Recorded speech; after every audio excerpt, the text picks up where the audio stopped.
You're welcome to another edition of Victor Esibo Reviews. If you're a first timer here, consider hitting the red subscribe button below, turn on the notifications so that you don't miss my subsequent videos. If you're a returnee, I'm happy to welcome you back to this awesome channel. Today we want to talk about managing your emotions and sentiments whilst running your business, because in business as an entrepreneur, you're going to be making a lot of decisions. Okay, and the decisions you make are either going to make or mar your business. Okay, a core importance in business is recruiting and employment, because those that you employ in your business, they have a lot of say in your business. They are a major determinant of whether your business is going to succeed or not.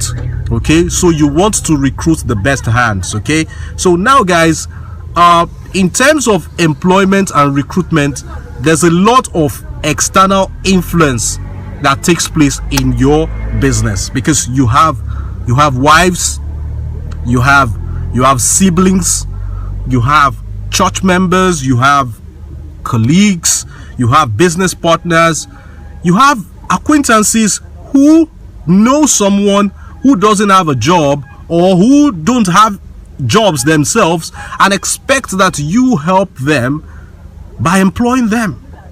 Now these people feel that they don't need to be qualified for you to employ them. After all, Victor is my friend.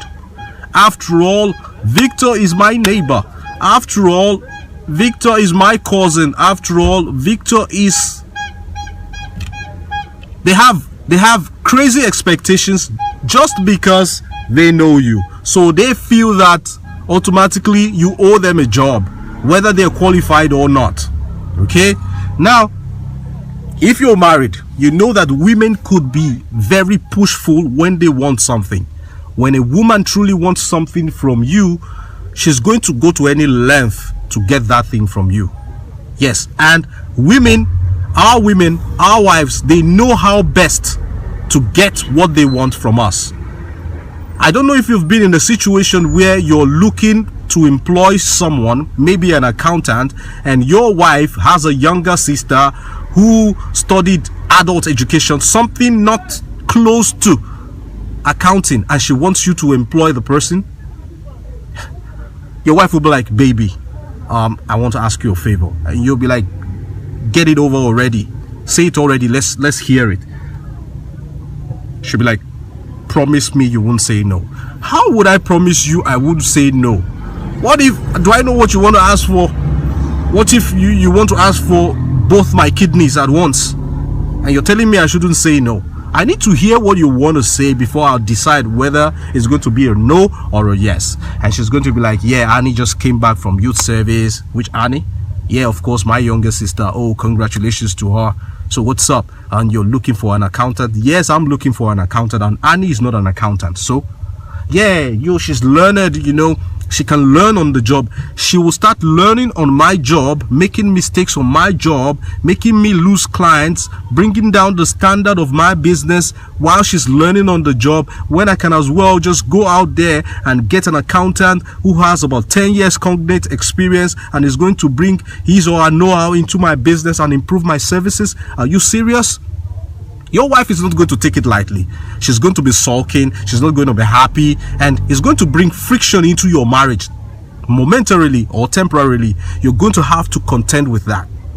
And it could even go higher than that. You just get a call from your father-in-law, your wife's father. It's like, oh, my son-in-law, thank you very much for all you've been doing for my family since you became a son-in-law. You're a wonderful person. I love you from the bottom of my heart. You're like the son I never had. And you'll be like, thank you, sir. I want to ask you a favor. Sir, what's the favor?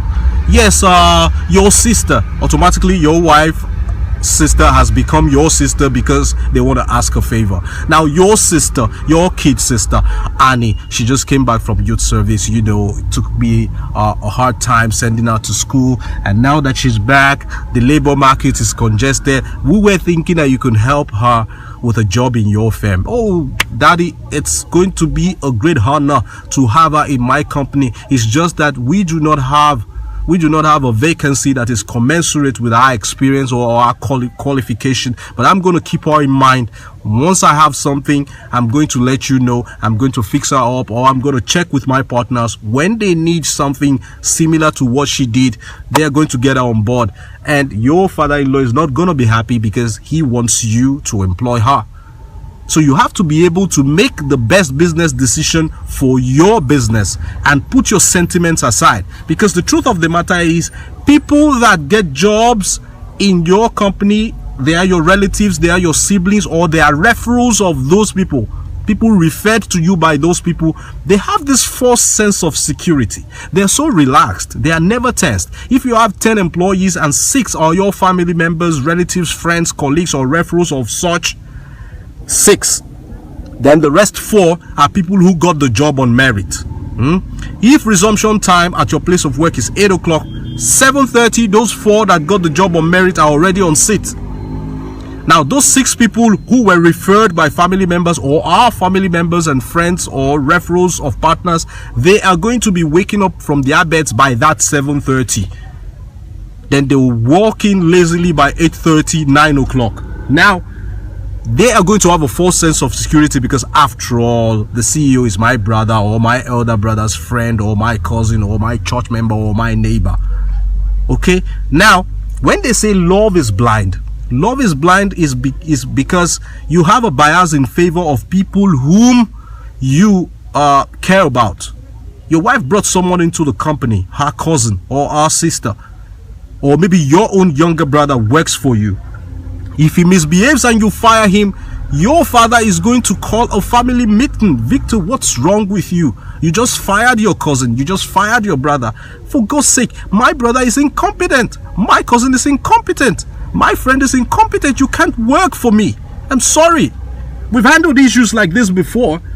My uncle, who was a very good businessman, he fired his wife, who was his secretary. His wife was his secretary, and my uncle would have a meeting for 9:30, and his wife, who happens to be his secretary, she's not even tracking appointments. She's totally incompetent. She sleeps on duty.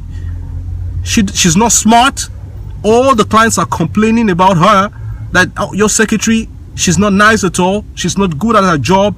I had an appointment with you. I got here. She said there are no appointments, that I have to come back. She keeps postponing the appointments because she's incompetent. My uncle had it up to here, and he fired his wife. And his wife went and told heaven and earth, told all their children, and they were calling the father, say, why did you sack mom? And my uncle made the best decision. Your salary is $300 a month. Do not worry. Stay at home. I'll be paying you that same amount of money.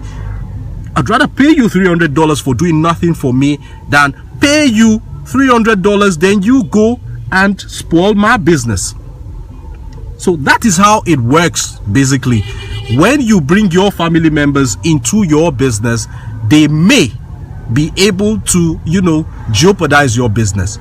Now, I'm not saying you should not employ family members or referrals of family members. You should be able to put your foot down and let them understand from the get-go the do's and don'ts, and let their referrals also know that you will not condone any form of insubordination or incompetence on the job.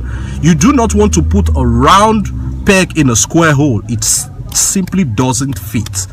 So let everybody be on the same page. I was sitting with an elder sister at a house, and I was browsing on my phone. Then a marketer came in with some supplements and some drugs, and was telling my elder sister, oh, this simple capsule, take 1 3 times daily. It cures cancer, HIV, hepatitis, hypertension, diabetes, mental problem. One madman who used to roam the street naked took just 2 of these capsules and is well today. One guy who used to be a dollar took 3 of these capsules for 3 weeks, is now a professor. Children with impaired brain functioning are doing very well now because they took these capsules. And my sister was like, wow. Each and everything that this girl, this salesperson was telling my sister was responding with a wow. I told my sister, it got really exasperating. I dropped my phone and I looked at my sister like, wow. You are just answering wow to everything that this girl is saying. Wow, wow. Are you a siren? Are you an ambulance? Why are you wowing everything that this girl is saying? Now I looked at the girl and I'm like, all these claims, are they scientifically backed up? Is World Health Organization, are they aware of these things that you're saying? That a supplement can cure all ailments? Are you serious? In this generation, can you give me links to researches that endorses this particular cure-it-all medicine that you're advertising? You know, do not let your emotions. My sister was getting sentimental. Probably if I hadn't intervened, or if I weren't there at all, my sister would have invested in that business by buying all those supplements and giving this girl the money. She was after the money. So when you are investing or you're running your business, keep your emotions and your sentiments in check, because you may make bad business decisions because of that. Let me see in the comment section below what you feel about this video. Like and share this video. I remain Victor Isibor Reviews. Do not miss my next video. It's going to be the bomb. Okay, stay tuned. Till I see you again, it's bye for now.